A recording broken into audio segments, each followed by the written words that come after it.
First question from Kirsten Watson. Go ahead. Hey, Dave. Just first, I want to check in on Austin Barnes. How is he doing today? I think he's doing better than we first thought as far as when we to the eye. So he had a scheduled day off today. I still expect him to be in there tomorrow. Now it's just kind of just little cuts all over his hand. And as you guys prepare for this now game 2 in this series, were there any adjustments that you want to see from your team today? No. I just think that yesterday was just sort of we didn't play great baseball. I thought offensively, I thought we were good, but I thought we could have pitched better, play a little bit better defense, run the bases. So I think that today we'll see a much cleaner game. And what are you hoping to see from Trevor Bauer, his first start as a Dodger? What are you just looking forward to see from him? Well, I know that, on his day, he's amped up, he's competitive. I expect to see emotion and strike throwing. And he's got a wide array of pitches, and he'll sequence the way he and Will see fit, and to get a lot of those Rocky hitters out. Next question is from Dave Vassay. Go ahead. Hi, Dave. I was curious what your thoughts, opinions were about Major League Baseball deciding to remove the All-Star game this year from Atlanta. I support it, Dave. I think that obviously I'm not completely versed on everything, but I do understand, and my takeaway from the bill was essentially to suppress voting for colored people of color. And with that, that's something I fundamentally, intrinsically disagree with.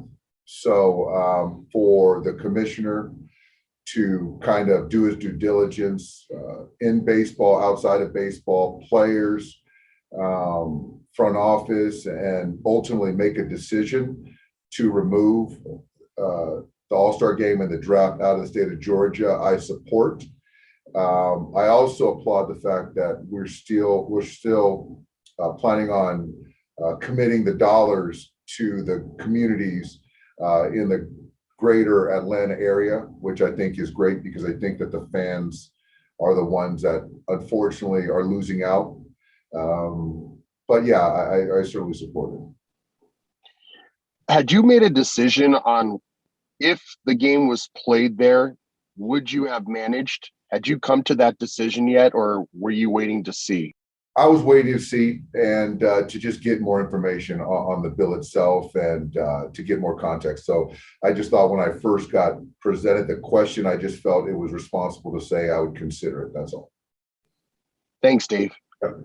Next question is from Jorge Castillo. Go ahead. Dave, did you expect MLB to move this swiftly? I did not. I think that Major League Baseball does a really good job of kind of vetting and seeing all sides to ultimately make a decision, but I applaud them for being proactive in this case. And just now going on to baseball, obviously it was a weird day for Bellinger, that one instance, but otherwise he had a pretty good day at the plate.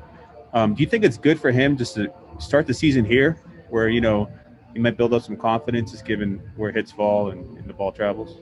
It's a great place to hit, but I don't know Cody's career numbers here. Some guys actually don't swing the bat here, but I'm just happy to see him throw a couple knocks and feel good. Is Jimmy Nelson not available today? Jimmy's down today, yeah. And how about Gratterall and Kelly? How are they doing? Are either close? Could either join you soon? They're both at the alt site.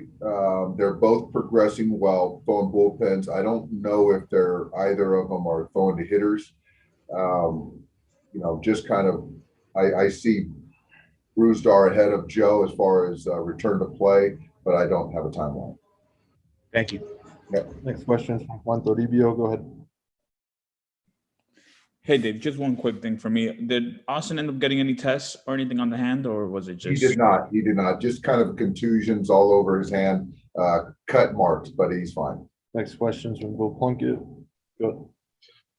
Yeah, following up a little bit on the MLB All-Star game decision, Manfred's statement said that he spoke with people, players, the Players Alliance and the Players Union. Didn't mention coaches or managers.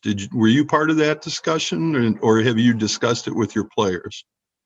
I did not talk to my players. I did talk to the commissioner, and we just kind of had a conversation as far as trying to gather information. Did you express to him that you might not show up in Atlanta if it came to that? I did not. And the Gratterall showed up on the 60-day DL yesterday when the rosters were announced. I was a little surprised by that. Is it your expectation that he's not going to be available for that long?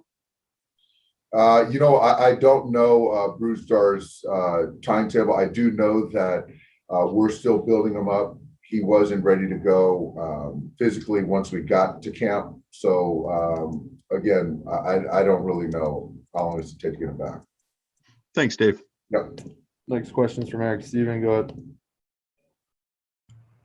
Dave, just wondering on the lineup, not to get too granular with the order, but I know last year, especially in the playoffs, you alternated right and left quite a bit, but today you have Muncy and Bellinger back to back. And what was the decision process going into that? Well, I think it's just looking at their pen and potentially how to kind of combat it. They have one left-hander in the pen who's neutral. So, yeah, like I said before, Eric, Max is going to hit fifth. He'll hit fourth. He'll hit sixth. And Will, I see him in the 5 and the 6. So it's kind of, they're one of the same, but I just felt in this situation, I feel good about it. Does it make it more likely to do something like that when you're more likely, I guess, to use pinch hitters this year, like since you have the pitchers hitting and things like that? I don't know if that has much to do with it as far as those two players in that part of the order, Eric, because those are not two guys I'd hit for. But having the guys on the bench and having pinch hitters certainly at our disposal is a game changer. It's a different game, essentially. Thanks, Dave. Yep. Got time for one more. Go ahead, Nick. Hey, Dave. Good afternoon. Want to talk a little bit about the MLB decision as far as how impactful was this for Major League Baseball to take this stand, to stand with people when we all know that this voting law stands up against Black and brown voters. How impactful was it for you when you heard the decision come down for Major League Baseball? It's very impactful because I think in a world now where people want and need to be heard, in this particular case, people of color, for Major League Baseball to listen and to do something about it, to be proactive, I think it just sets a tone that from Major League Baseball to the players, we have to be in it together. And it's a great game, but for it to continue to flourish, we have to be in it together. And this is a huge step towards that. Thanks, David. Thanks, everybody.